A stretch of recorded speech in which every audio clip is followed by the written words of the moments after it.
Okay.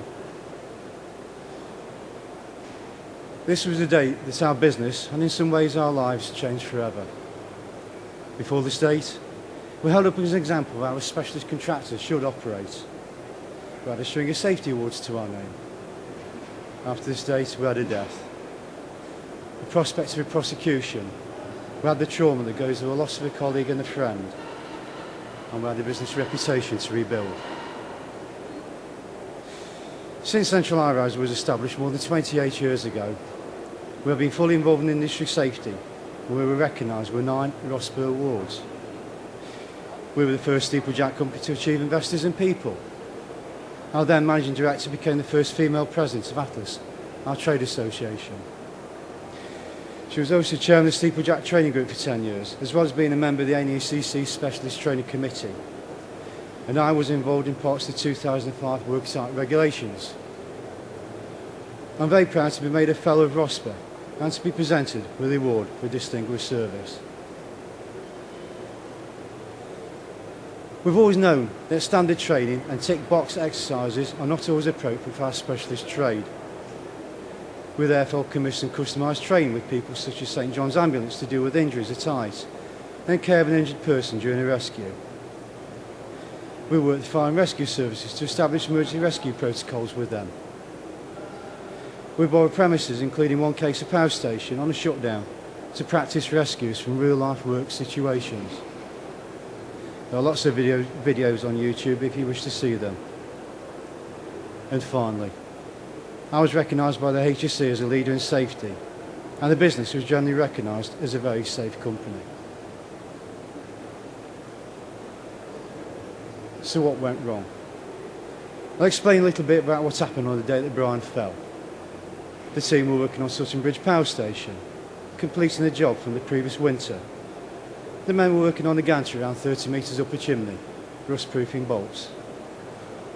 The task was fairly straightforward. Take out a section of gantry, lower down a bosun seat, prepare and paint the bolts, and then descend to the lower gantry. 6 men in the team. I want to stress that for steeplejacks, this will be as straightforward as work it gets. For my men, working on a gantry is as simple as walking down the street would be for most other people. This was a gantry, a walkway in the sky, with railings. You got to it by a fixed ladder. That's a luxury. The team was therefore familiar with the site, had plenty of experience. The youngest steeplejack that I had 5 years in.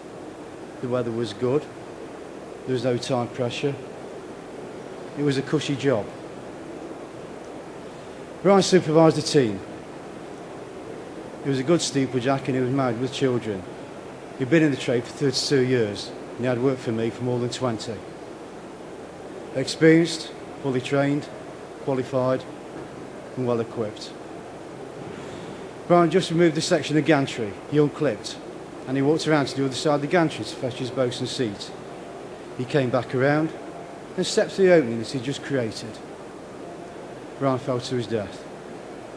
So ended 32 years of being a steeplejack, being a husband and being a dad. The site was unusually quiet when I arrived. I won't ever forget having to formally identify Brian's body. Nor June broke the news to his wife, Helen. Of course, nothing we felt can possibly compare the horror of losing a husband and a dad. But the accident affected us deeply. Perhaps the more so because there was, of course, the question of whether we, as employers, had in some way contributed to Brian's death. We conducted a root and branch review of our safety systems. We stress tested everything that could be stress tested. At the same time, the HSE commenced their investigations, questioning staff about the company attitude to safety, whether they'd been put under pressure for productivity, and so on. In due course, they informed us that we would indeed face prosecution, based on the lack of a clear instruction to clip off to the gantry, despite it being part of our training protocols, and clipping off was even a term known by our wives and partners. In general, we have no problem with the way in which the investigation was handled, although I do take issue with the presumption of guilt that accompanies any such investigation. We looked in depth at our training needs, but at that time we didn't consider supervision to be a major consideration. Nobody at Central High Rise is considered for a supervisory role until they have at least 6 years' experience, receive comprehensive and rounded training, and not least, can command the respect of the men. We could have responded to Brian's death with after new training and procedures. That approach would have been shallow and would have been nothing more than a tick box exercise itself. So we were confident in what we were doing. We knew we were being prosecuted, but we felt we had a good chance of defending. The HC investigation was continuing, and so was ours. Then 19 months after the first accident, on this date, we had a second fall. This was another regular job. One of our men decided to upside down from a flat bank without his helmet, without using the second rope, and without engaging his panic grab device. It was a quick trip to get a cup of tea. He fell and he was injured. This individual had been through college training to MVQ level 2. He had been with me for over 10 years. He had retrained rope access only 6 weeks previously and gained accommodation for 100% pass rate. And this was someone who was there when Brian was killed. An act of stupidity, certainly. Against our training protocols, definitely. A failure of supervision. That was now difficult to argue with. The accident was of course added to the HEC investigation, and we were told that we would be prosecuted for this too. After 6 weeks, the individual concerned was fit enough to return to work. I interviewed him and dismissed him for gross misconduct. He was almost immediately recruited by another firm based on his training record. I hope he's learnt his lesson. Recognising the problem, we learnt our lesson also. Excuse me, I'm fighting the folder here.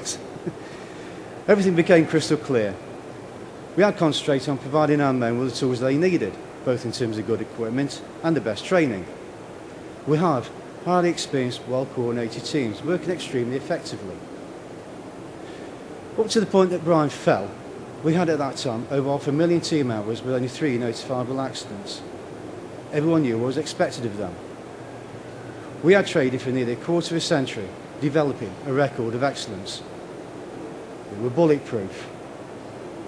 That was the problem. Give my teams a difficult and hazardous job and I'll give you the safest, most flexible and effective operation you've ever seen. It's the very novelty of the task that makes it so successful. Of course, conduct should never become eroded, not even on the simplest of jobs. After all, we had ticked every box. But we had got out of the habit of talking, at least in the right way. Building Nansen, goodbye to macho. Steeplejacking isn't for everyone, and I do need my men to possess the edge. Like a policeman or a fireman or a soldier, character is an important part of that person in that job. Indeed, it is part of their survival kit. But we require a new masculinity. It has to be acknowledged that a macho attitude, the hard man approach, so runs through not only my trade, but many others. I needed to tackle the virus of the macho and address the issue of the mind on the job. The mindset solutions that we have found are practical, they're not theoretical. My men are practical people. And it is vital to develop practical solutions so that the men can own the answers. We trained and we researched, and then we developed what we call the Safety Conduct Pack. The Safety Conduct Pack is effectively the 5 steps with mindset. It was built by us, for us. The pack was then delivered by me, the gaffer, to his men, not by a detached third party. The Safety Conduct Pack then leads to our big concept, the shared mental model. We need safety and we need situation awareness to be constantly at the front of the mind. Otherwise, we have created yet another tick box exercise. We need to make the invisible peril, gravity, always visible. The drive of the shared mental model is the buddy system, making the team responsible for the safety of that team, backed by strong supervision, and the Safety Conduct Pack. What is Buddy? Well, no one person can be vigilant 100% of the time, but the team as a whole can be. The core message is you look after yourself and you look after your mates. And has it been effective? Have we succeeded in deconstructing old ways of thinking and forging new pathways to the mind? We were delighted to receive this completely unsolicited commendation from Killingholme Power Station. But what is most rewarding is most of the team who were there were also at Sutton Bridge when Brian fell. We were complimented the team's conduct on site and their on-site leadership. It was very nice to get in a letter rather than an email too. However, here's an email which I did receive after an urgent phone call I received on a Saturday. We were able to deploy the men immediately and prepare a job pack that was then live signalled to them onto their laptop. I received this note 7 hours after I first received the call for help. We had a similar call and a similar note last year. Any system needs to take account of clients' unplanned needs and has to always maintain control. To conclude the evidence, these slides illustrate replies and assessments received in confidence from individual workers when recently undertaking reassessment for investors and people. I asked them as a third party to investigate how the work staff viewed the shared mental model. And you will notice there is no one reply. That's what I wanted. There's no one chance. Each answer is thought through. And that is the whole dynamic. The staff think it, they don't chance it. Do you remember the individual who gained a 100% pass rate at college 6 weeks before he fell? Quite frankly, I consider these commendations and others that were received and in investors and people answers represent the 100% pass rates where I need it, at the workplace. Why am I addressing you? This expo emphasises the best equipment with ergonomics, but nothing in the expo will function without a controlling mind. Expecting minds to improve the same rate as equipment may be difficult. The mind is a key element of any safety resource. Outtakes are produced in DVD, which dramatises the call which I received about Brian's fall and the associated experiences thereafter. It is from the perspective of the business owner and manager and anyone who is a duty holder. It then leads on to onto performance safety. The film accompanying those who produced the Jason Anker DVD. I invite you to watch an extract from this DVD titled The Call. An ordinary day. The phone rang. I could see it was Ian, my contracts manager. Any chance of men next week, I asked. He didn't answer the question. He just said, Brian's fallen. So Brian was the most experienced lad on the firm. He'd had many years. I'd worked under him as a mate before on other companies. He was very comfortable at work, so he wasn't worried. He had a handle on the job. Before the accident happened, I had got absolutely zero idea of what happened if you'd had an accident. It never even crossed my mind. The person out on the street generally thinks that you're innocent until proven guilty. But actually with health and safety law, the simple way to say it is that you're actually guilty until you can prove that you're innocent. Brian fell 30 metres to his death and so ended. 32 years being a steeplejack, being a husband and being a dad. Finally, I have an idea which runs in line with my philosophy of providing performance safety, which I feel belongs to the belief system which is beginning to take the place of the one-sided behavioural safety mission. Yes, I did have a bit of a go there. We have provided the shared mental model with an identity. We are targeting communication and discussion site-wide and beyond. Meet Bud the behaviour dragon. I know he's cute, but he does have a very serious purpose. When he's grounded, he isn't working. When flying, he's protecting. Meaningful communication gives Bud the power to fly. The silent team might leave the dragon sitting on his bottom on the ground. No one's feeding him with talk, so he's not looking after them. But if the people, especially site-wide, are talking, discussing, keeping an eye on each other, then safety morale is high, and the dragon is flying. The process is intimate, and it can be immediately applied.